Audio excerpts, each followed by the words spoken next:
starting to practice survival skills or you're starting to practice bushcraft, then sooner or later you're going to find yourself working with a knife, be it a standard kind of Swiss Army knife, or you may decide to go and get yourself a purpose-made kind of camping or survival knife.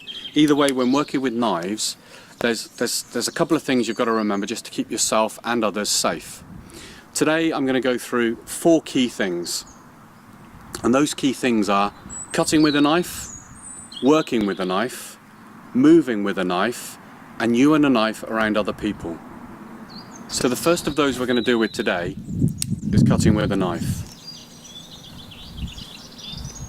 And the golden rule of cutting with a knife is the blade is always working away from you, and the blade is always working away from your body parts, from any part of your body whatsoever. So you position yourself, if you're crouching, if you're using something to lean against, where the blade is always moving and working away from you. And you never break that rule.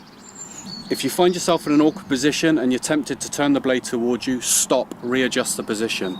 You never put yourself in a position where a slip of the blade or a jar of the blade is going to take it in the path of any part of your body. Golden rule, never broken. The second rule is working with the blade.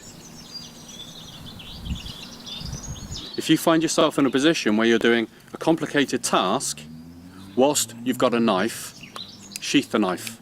Fold it, pop it in your pocket, pop it away. Then do your complicated task. Then once the complication's over, bring the knife out. Don't be tempted to combine a complicated task while holding a knife in your hands. It's tempting, just pop it away, do whatever you've got to do. Keep yourself safe all the time. The third rule involves moving with a knife. You've got a knife in your hand, you're doing something with your knife, and suddenly you find yourself in a position where you've got to go over there, you've got to pick something up, there's something else you need, something you've forgotten. Don't be tempted to move with the knife. Even just a step.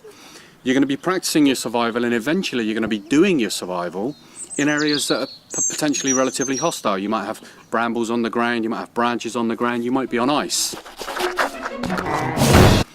Just a step is all it takes. So if you need to move whilst you've got a knife in your hand, just fold your knife. If you've got a sheath, sheath your knife. Make your move, do whatever it is you've got to do, get yourself stable again, bring your knife back out. Never ever walk with a knife. Straightforward.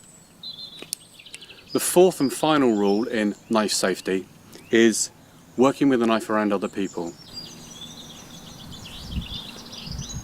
If you're working with a knife and you've got other people present, all the 4 rules apply, and just assume they haven't seen this video and they don't know anything about knife safety.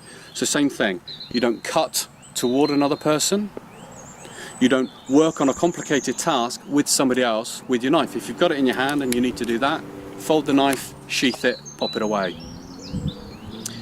You're not going to move with the knife, we've already established that, but they don't know this. So if you're working with a knife and others are moving around you, take responsibility for their movement.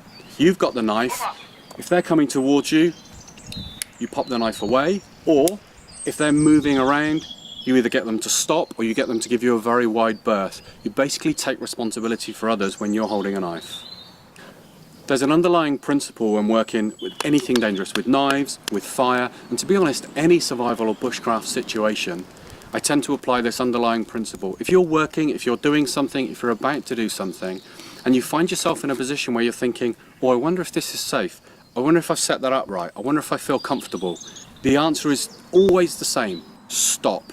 Whatever it is you're doing, just stop, readjust, have a think. And the number one reason for getting in the habit of keeping yourself safe when working with these kind of tools and environments is however it is you behave when you practice, however it is, whatever habits you get into for keeping yourself safe when you're practicing and having fun, that is how you'll behave if ever this sort of thing happens for real.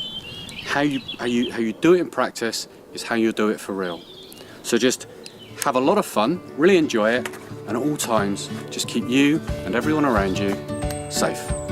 have fun.